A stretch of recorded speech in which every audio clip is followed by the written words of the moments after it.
No, I don't have anything new to share. I just felt that since you were my investigation partners, I should have another conversation with the two of you.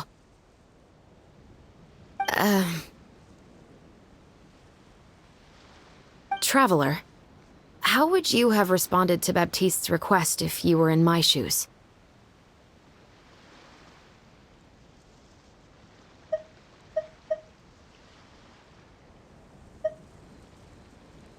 Is that so? Well, thanks for sharing. When I was young, my father often took me here to swim. We'd come rain or shine, even when it was freezing cold. He told me that swimming was the best activity to train one's strength of will. You could never give up before reaching the shore, especially when the water was cold. Oh? Why's that? Because the moment you give up would be the moment you die. At that point, I still hadn't received my vision.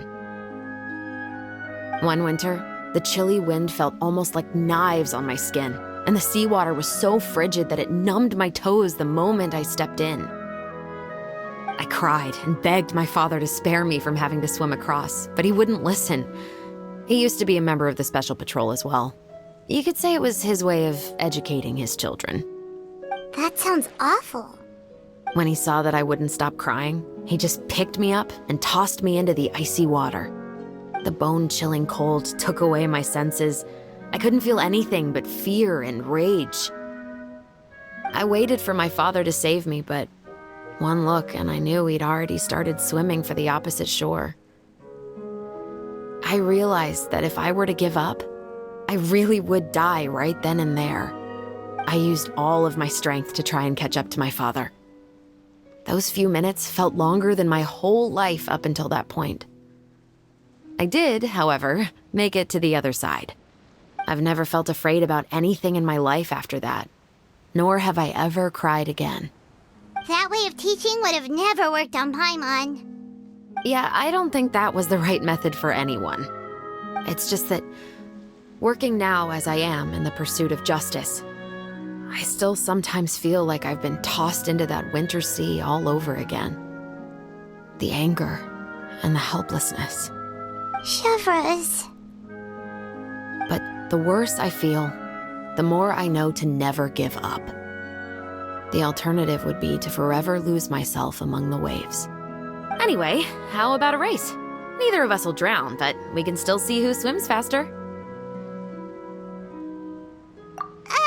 You guys go ahead! Paimon will grab the clapperboard to mark the start of the race.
Oh, that felt good.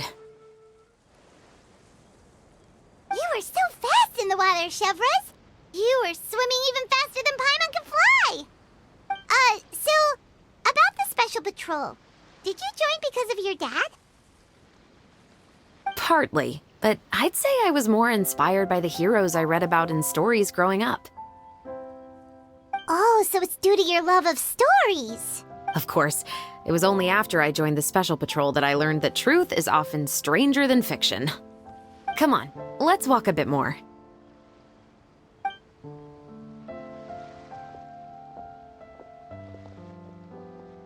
To be honest, I do sometimes question whether the decisions I make are the right ones.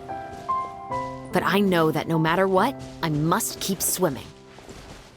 because the only thing I've got my eyes on is the shore in the distance.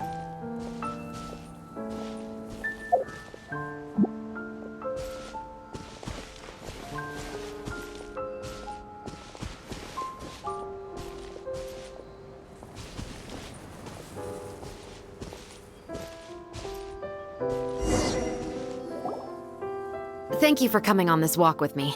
I feel a lot better after getting all that off my chest. Huh. We're nearly back at Baptiste's house. Huh, you're right. I didn't realize we were so close. He really did plant a lot of flowers. It's just like how he described it in the story. Huh? Wait. Paimon, Traveler, look! The rainbow roses in the garden. They're in full bloom now.